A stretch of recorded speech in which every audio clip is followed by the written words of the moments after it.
Hi, my name is Ron, and I'm doing this video for several different reasons.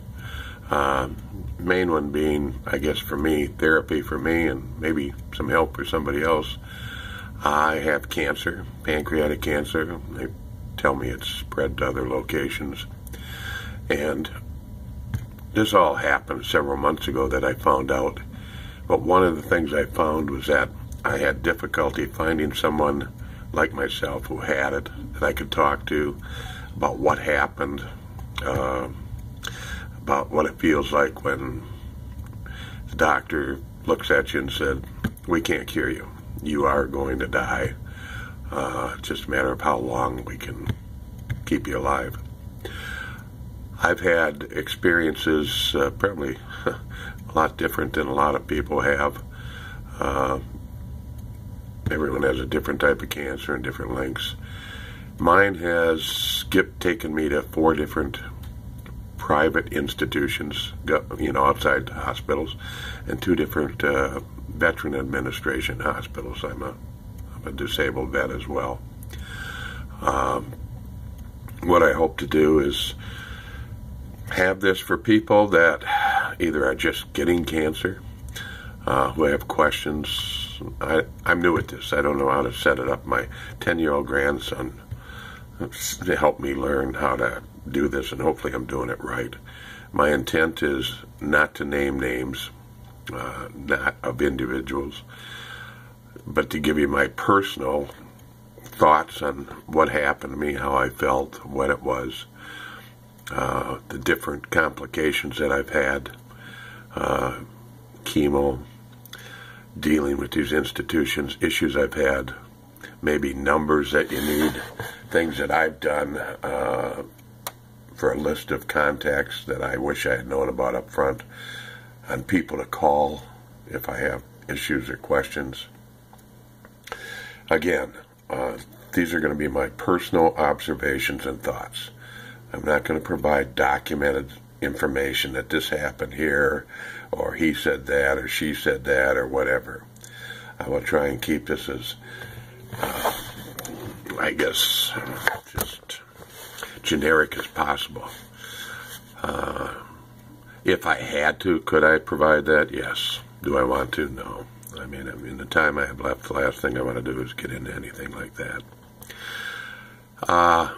So my intent is to do that. I'm doing this one today because it happens to be the Friday before a Christian holiday, Easter, which is on Sunday. And so I wanted to get something out there beforehand. During these things, you'll get to see me, what I look like now. If I had started, when I first started, I was like 285 pounds. I went down to 220, now I'm back at like 240. Things that impacted that. Next Tuesday, I go in for another chemo session. And if they let me, I'll probably see if I can get a little short video to show you what a chemo room is. I had experience with that with my older sister when she had throat cancer, and taking her down every day for treatment. But she had not only chemo, she had radiation. So far, I'm not getting radiation just because of the location of the main tumor. So anyhow, that's the whole purpose. And I hope it helps somebody out there. I've been under different care for a long time as a disabled vet, but again, this is just something I thought, what do you do when you're limited in your physical activities, you're looking for something to do, and you have a lot of trouble doing anything because these things always pop into your head, or you have these nightmares about this stuff. I don't know about you, but for me it was very traumatic the first time someone said, "Well, we think you have like 3 months to live, and that's it, and you're going to die." And I've been through a situation to where when they first did this, they thought I had one thing. Then they said I had cancer. Then they came back with biopsies that said I didn't have cancer. Then they came back a couple of days later and said, whoops, we made a mistake, you do have cancer. Different hospitals I went into. The first one was a VA where I had my annual physical. That's what kind of prompted me finding out about having cancer. Although at first they weren't sure. They thought it had to do something with gallbladder and gallstone, blah, blah, blah. Then being introduced into a private hospital. And again, I've had multiple ones. I'm just kind of rambling here, trying to give you a feel of some of the things I hope to cover as I go forward, and then to give you an option to just see me, I guess, talk to me, email me, whatever, as my progress. Because one of the things is I really don't have any good feel. Excuse me one moment. No. You have to get out of here, dear. I'm sorry. Go out with your brothers. Go on. Thank you. Sorry, that was my 4-year-old granddaughter, whom we're fortunate enough to get her and her brother on weekends. So, anyhow, and that'll be part of the tale too. Interacting with relatives, what you can do, what you can't do.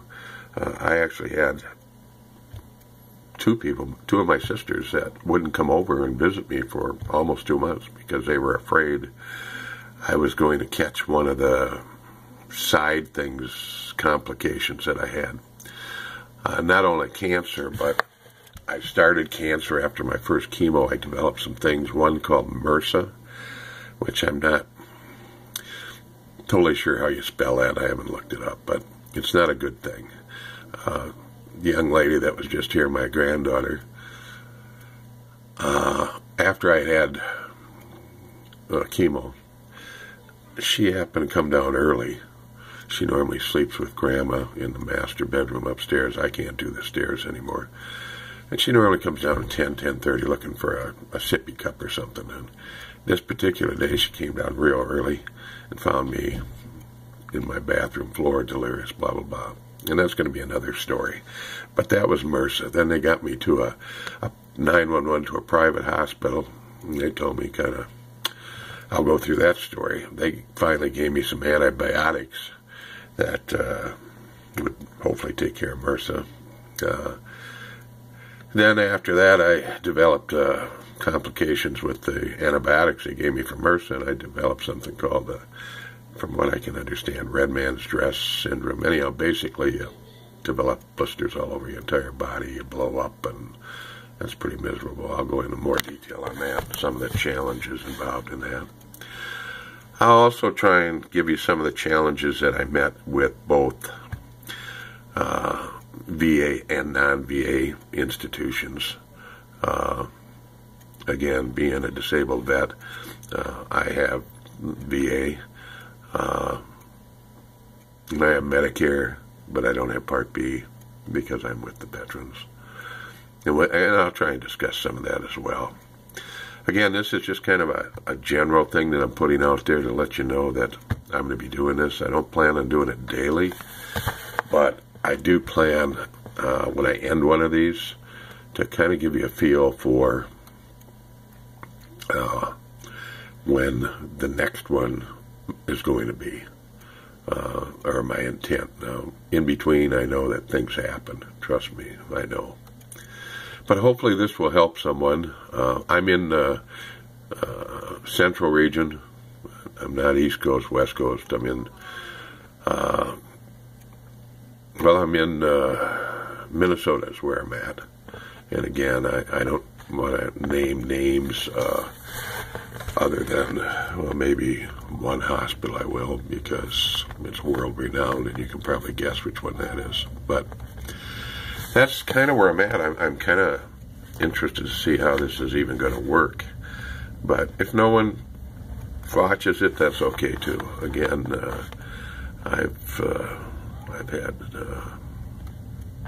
other issues related to military and that for quite some time. I am an addict. and I went through treatment a good number of years ago for alcohol and drug abuse, and had that under control, I thought, until some of these other things worsened. And so now I'm on, let's see, what am I now? I'm dying of cancer, or, well, hopefully, well, I'm dying of cancer. It's just how long. I'm addicted to opioids that I get for pain, and that I've gotten for a number of years, and that'll change, I'm sure, when I find out exactly how this is going to affect me further. There are side effects with this stuff if you haven't already had it, and there's different types of chemo that you'll find out too. You don't get necessarily all of the side effects. I've gotten some, which we'll see what happens after the next one. That's another reason I want to do this before next Tuesday when I go in the next one, to see what new things. My wife was with me on the last one, and she was kind of happy because one of the side effects I had for a while was it was like my whole face was Novocaine, so my tongue was there, and I was like, oh, it's like, God, thank you, God, he can't talk. Anyhow, I'd give you my email account right now, but to be honest, I have two of them. I have one with Yahoo and one with Google, an email and a Gmail. Again, I'm not up on some of these things that they have out there, but I'm going to kind of stick to just using this format. And maybe some things that some of you may share with me that you're going through, or questions. I will not use your names or anything, but I may share in one of these little chat sessions that we're having here that may help somebody else. Maybe something you've experienced with a different type of cancer. One of the big things, though, for me was, first of all, of course, acceptance. I mean, when they first said, I told them, I want you to be honest, and the surgeon looked at me and said, okay, you will die. This will kill you. And when that happened, it kind of blocks out everything else. So, and then you forget to ask certain questions that maybe ask the next time or whatever.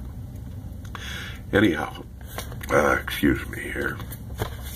This is number one of what I hope can be quite a few, depending on, length of time.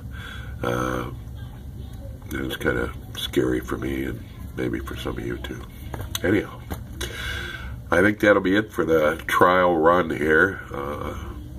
If you want to continue this, hopefully I'm going to do another one on after next Tuesday, or during next Tuesday, probably after Tuesday, so I can, if they let me take shots of the place where I get the chemo, you at least get to see what that looks like if you haven't had that or been there or whatever. But I'm not going to try again to say, oh, this definitely happens, this happens, or they did this, or whatever. I'm just here to kind of share my experiences and my fears and hopes and